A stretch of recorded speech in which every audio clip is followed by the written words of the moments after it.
Hi everyone, అందరికీ నమస్కారం. Shweta tech మంత్ర ఛానల్కి స్వాగతం సుస్వాగతం. అందరూ ఎలా ఉన్నారు? నేనైతే సూపర్గా ఉన్నాను. సో మీరు ఎలా ఉన్నారు అనేది నాకు కామెంట్ సెక్షన్లో కామెంట్ చేసేయండి. సో లేట్ చేయకుండా టాపిక్లోకి వెళ్ళిపోదాం. ఆల్రెడీ నేను ప్రీవియస్ వీడియోలో చేశాను కోల్డ్ కాఫ్ అంటే జలుబు దగ్గు తగ్గడానికి మనం హోమ్ రెమెడీస్ ఎలాంటి హోమ్ రెమెడీస్ తీసుకోవాలి అని నేను ఆల్రెడీ ఎక్స్ప్లెయిన్ చేశాను. బట్ నాకు కమెంట్లో అడిగింది ఏంటంటే పొడి దగ్గు తగ్గాలంటే ఎలాంటి హోమ్ రెమెడీస్ పాటించాలి. సో ఈ టాపిక్ నేను ఈరోజు ఎక్స్ప్లెయిన్ చేస్తాను. పొడి దగ్గు. సో దగ్గుకి పొడి దగ్గుకి చాలా డిఫరెన్స్ ఉంటుందండి. దగ్గు అనేది తొందరగానే తగ్గిపోతుంది, కానీ పొడి దగ్గు అనేది ఈవెన్ 1 వీక్ అయినా తగ్గదు. సో ఆల్రెడీ ఫేస్ చేసిన వాళ్ళకి తెలుస్తుంది అది. ఇప్పుడున్న కరోనా సిచ్యువేషన్లో అలా తగ్గడం వల్ల బయటికి వెళ్ళాలన్నా చాలా ఇన్కన్వీనియంట్గా ఉంటుంది. సో మనం వెళ్ళలేము, ఎవరితోనో మాట్లాడినా ఆ పొడి దగ్గు అనేది చాలా ఇబ్బంది పెడుతుంది. సో అలాంటి టైంలో మనం హోమ్ రెమెడీస్ ఎలాంటివి పాటించాలి అనేది నేను మీకు ఈరోజు ఎక్స్ప్లెయిన్ చేస్తాను. మెయిన్గా మీకు పొడి దగ్గు ఉంది అనుకోండి, హీట్ వాటర్ తాగాలి. హీట్ వాటర్ అంటే ఏంటి? కాచి చల్లార్చిన నీటిని మాత్రమే తాగాలి. సో బాటిల్ కూడా క్యారీ చేయాలి. మీరు ఆఫీస్కి వెళ్ళినా బయట ఎక్కడైనా వర్క్స్కి వెళ్ళినా కూడా మీరు బాటిల్ని క్యారీ చేయాలి. సో ఆ బాటిల్లో ఏంటంటే కాచి చల్లార్చిన నీళ్ళు మాత్రమే తాగాలి. And at the same time మీరు చేయాల్సిందంటే తేనెని ఎక్కడైతే మనకి కాచి చల్లార్చిన నీళ్ళు ఉంటాయి కదా, అందులో తేనెని కలుపుకొని కూడా మనము డే మొత్తంలో 4 to 5 times అలా తీసుకుంటూ ఉండాలి. సో నిమ్మకాయ కూడా మనం దాంట్లో యాడ్ చేసుకోవచ్చు. ఒక నిమ్మకాయని యాడ్ చేసుకోవచ్చు, అది మీ ఇష్టం. మీకు నిమ్మకాయ ఇష్టం లేదు అంటే కేవలం మనకి కాచి చల్లార్చిన నీళ్ళలో మనము తేనెని కలుపుకొని తాగడం వల్ల మనకి పొడి దగ్గు అనేది ఒకేసారి తగ్గదు.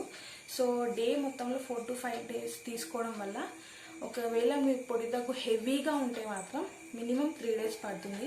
మీకు నార్మల్గా స్టార్టింగ్ స్టేజ్ అంటే మాత్రం మీకు 2 daysలో తగ్గిపోతుంది. సో ఇది కంపల్సరీ అండి. మళ్ళీ ఇంకొకటి వచ్చేసి మనకి ఈవెన్ డే మొత్తంలో 4 to 5 times మనము ఇలా హీట్ వాటర్ తాగుతూ ఉంటాం కదా, మిడిల్లో మనం ఫ్రూట్స్ అనేది తీసుకోవాలి. ఫుడ్ అనేది తగ్గించాలి. ఆ టైంలో ఎక్కువ ఫ్రూట్స్ లైక్ బనానా కానీ పొమగ్రనేట్ ఇలాంటి ఫ్రూట్స్ తీసుకోవడం వల్ల మీకు ఆకలి అనేది ఉండదు. ఎందుకంటే ఈ పొడి దగ్గు ఉన్న టైంలో మనం ఫుడ్ తీసుకోవడం వల్ల ఇంకా హెవీ అయ్యే ఛాన్సెస్ ఉంటాయి. సో దీనివల్ల మనము ఫుడ్ అనేది తీసుకోకుండా ఓన్లీ వాటర్ తాగుతూ అండ్ ఫ్రూట్స్ తింటూ ఉండాలి. అండ్ నైట్ టైంలో కూడా మీరు పడుకునేటప్పుడు కంపల్సరీ కాచి చల్లార్చిన నీళ్ళలో తేనెను నిమ్మకాయను కలుపుకొని తాగుతూ ఇలా 3 to 4 days కంటిన్యూగా చేయడం వల్ల మీరు పొడి దగ్గు నుంచి మీరు రిలీఫ్ అవుతారు. సో ఇలాంటి టిప్స్ అన్నీ పాటించిన తర్వాత కూడా మీకు తగ్గట్లేదు అనుకుంటే మీరు డాక్టర్ని విజిట్ అవ్వాల్సి వస్తుంది.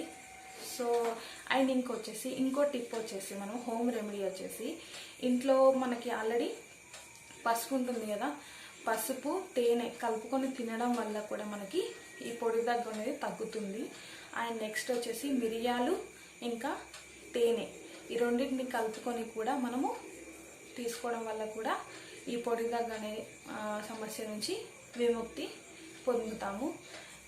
ఇలాంటి టిప్స్ మీరు పాటించండి కంపల్సరీ. మీరు tablets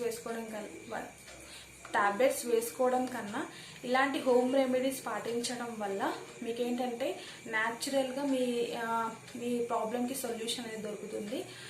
it's my suggestion. So ఇవన్నీ చేసినా కూడా మీకు తగ్గట్లేదు అంటే you can visit the doctor compulsory. So this is my suggestion. So ఈ టిప్ మీకు నచ్చింది అని నేను అనుకుంటున్నాను. సో ఇలాంటి ఇంకా వీడియోస్ నేను ఇంకా చేయాలి అంటే మీ సపోర్ట్ నాకు చాలా అవసరం. సో ప్లీజ్ అంటే నా ఛానల్ మీరు సబ్స్క్రైబ్ చేయండి, లైక్ చేయండి, షేర్ చేయండి అండ్ కమెంట్ సెక్షన్లో కమెంట్ కూడా చేయండి. నేను ఎలా ఎక్స్ప్లెయిన్ చేస్తున్నాను, ఇంకేమైనా ప్రాబ్లమ్స్ ఉన్నాయనేది మీరు ఎక్స్ప్లెయిన్ చేస్తే నేను వాటిని సెట్ చేసుకుంటాను. మీకు ఏదైనా టాపిక్ కావాలి అనుకుంటే మీరు నాకు కమెంట్ సెక్షన్లో కమెంట్ చేసి దాని గురించి నేను రీసెర్చ్ చేసి ఇన్ఫర్మేషన్ తీసుకొని నేను మళ్ళీ మీకు నా ఓన్గా నేను మీకు వీడియో చేస్తాను. సో ఈరోజు టాపిక్ మీకు అర్థమైందని నేను అనుకుంటున్నాను. మళ్ళీ నెక్స్ట్ టాపిక్లో నేను మంచి టాపిక్తో మంచి యూస్ఫుల్ టాపిక్తో నేను మీ ముందు ఉంటాను.